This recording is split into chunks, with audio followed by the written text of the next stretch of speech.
একবার আমি, আমার বোন এবং আমার বাবা মিলে রাতে বসেছিলাম।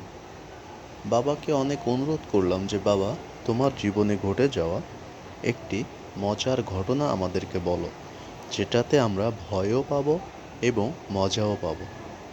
বাবা বলল, আচ্ছা, ঠিক আছে, আমি তোমাদেরকে একটি গল্প শোনাচ্ছি, যেটা আমার জীবনে খুবই ভয়ঙ্কর একটি ঘটনা ছিল।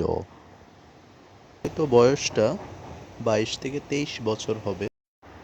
ঠিক আছে বাবা, আমরা খুবই মজা করে শুনবো তোমার সেই গল্পটি। তুমি আমাদেরকে দ্রুত বলো। যে রাতের পর থেকে আমি অনেক রাত ঘুমাতে পারিনি, এবং হতে পারত সেই রাতটা আমার জীবনের শেষ রাত। কি বলো বাবা? অবাক হয়ে গেল যে এত কঠিন গল্প বাবা আমাদেরকে বলবে, আবার শোনার জন্য আমরা খুব আগ্রহ হয়ে বসে আছি। হ্যাঁ, তখন ছেলেরা বলল, ঠিক আছে বাবা, তুমি গল্পটা আমাদেরকে বলো। বাবা বলতে লাগলো, আমার একটি দোকান ছিল, মিষ্টির দোকান। আমি অনেক রাত পর্যন্ত সেই দোকানদারি করতাম। রাতে দোকান বন্ধ করে প্রতিদিন বাসায় ফিরতাম। একা একা হতো, কিংবা সাথে আরও অনেকজন থাকতো। সবাই মিলে দোকান বন্ধ করে বাড়িতে ফিরে আসতাম। কোনো দিন 10টা, কোনো দিন 11টা বাজতো। তবে হঠাৎ করে এক রাত আমার দোকান বন্ধ করতে দেরি হয়ে গেল। ঠিক তখনই ঘটল সেই ভয়ঙ্কর রাতের ঘটনাটি। আমি সেদিন অনেক রাত করে দোকানটা বন্ধ করলাম এবং ঘড়িতে প্রায় 11টা বেজে গেল। তারপর আমি একা একা রাস্তা দিয়ে হাঁটলাম। আমার কাছে একটি টাকার থলে এবং একটি টর্চ লাইট রয়েছে, যেটা দিয়ে আমি রাস্তা দিয়ে একা একা হাঁটছি। আসলে সেদিন আমার সামনে এবং পিছনে আর কেউ ছিল না। পুরো রাস্তাটাই ছিল খালি, নির্জন, যেটা আমার মনে খুবই ভয়ের কারণ হয়ে গেল। একা একা এই রাস্তা দিয়ে আমি কিভাবে যাব? তারপরও কি করার, আমাকে তো যেতেই হবে। আমার সাথে আসলে কারোরই দেখা হলো না ওই রাতে। আমি একা একাই হাঁটছি, হাতে শুধু একটা টর্চ লাইট। হাঁটছি হাঁটছি একা একা। হাঁটতে হাঁটতে হাঁটতে হাঁটতে যে সময় একেবারে নির্জন জায়গায় চলে আসলাম, সে সময় আমার গাটা শিউরে উঠল। মনে হচ্ছে আমার পিছনে কেউ হাঁটছে। তবু আমি সেদিকে কর্ণপাত না করে সামনের দিকে হাঁটতে লাগলাম। কিন্তু তবুও আমার মনে জাগলো কেউ যেন আমার পিছনে হাঁটছে, এবং আমি ফিরে তাকালাম। আসলে কাউকেই দেখতে পেলাম না। পরক্ষণে আমি আবার হাঁটা শুরু করলাম। তবুও আমার মনের ভিতরে কেন জানি ভয় কাজ করছে যে আদৌ কেউ আছে কি না আমার পিছনে। আমি ফিরলাম আবারও, কিন্তু আসলে কাউকেই দেখতে পেলাম না। এই ভয়ঙ্কর ঘটনার সামনে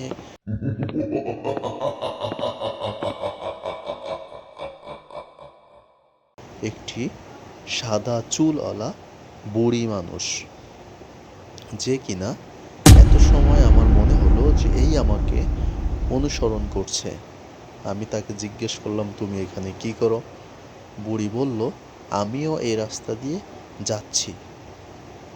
তবে বুড়ির কথাটাই আমার কাছে খুবই ভয়ঙ্কর মনে হলো এবং ভয়ের কারণ হয়ে গেল। না জানি এটা আদৌ বুড়ি কি না। রাতটা খুবই অন্ধকার। একা একা আমার মনেও ভয় জাগছে, কি করার। তবে বুড়িটা আমার কাছাকাছি আসতে পারছে না, অনেক দূরে দাঁড়িয়ে আছে। পরক্ষণে বুড়ি বুড়ির মতো হাঁটলো, আমি আমার মতো হাঁটা শুরু করলাম।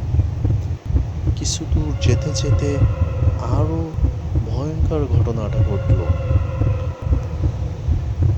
দেখতে দেখতে সামনেই বুড়িটা হাঁটতে লাগলো, এবং হঠাৎ করে বুড়িটা অদৃশ্য হয়ে গেল, যেখানে আর বুড়িকে দেখা যাচ্ছে না।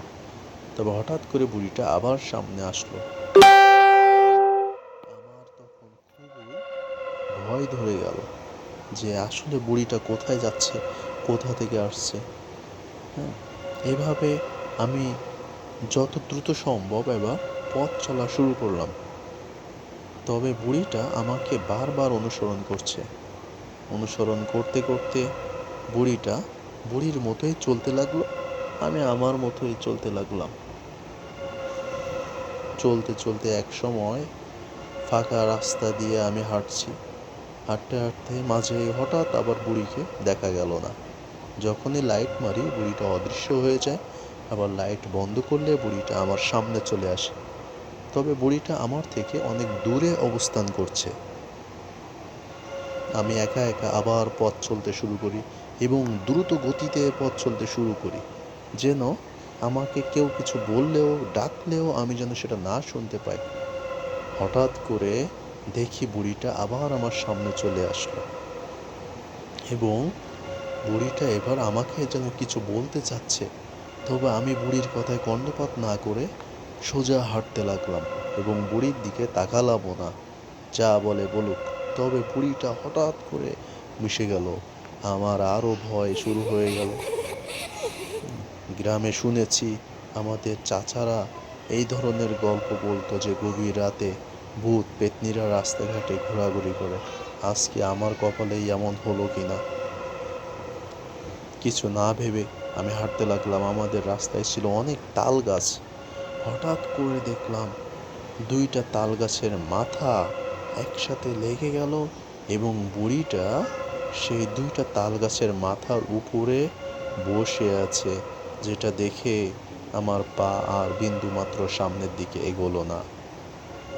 আমি তখন কি ভাবি, আমি কাঁদবো নাকি দৌড়াবো? আমি ভয়তে পা তুলতে পারছি না। কিভাবে দৌড়াবো, কি করব, আমি হতভম্ব হয়ে গেলাম। শুধুমাত্র টর্চ লাইটটা জ্বালিয়ে হাতে ধরে আর টাকার ব্যাগটা দিয়ে কাঁপতে লাগলাম। না জানি আমি এখন কোন দিকে ছুটি, কি করি, কি ভাবি। কেউ তো আশপাশে নাই। এত গভীর রাতে কে আসবে? তবে একটু আশার বিষয় হলো যে বুড়িটা আসলে দূরে দূরে থাকছে, সে কখনোই আমার পাশে আসতে পারতেছে না। তবুও ভয়তে আমার পা উঠল না জায়গা থেকে।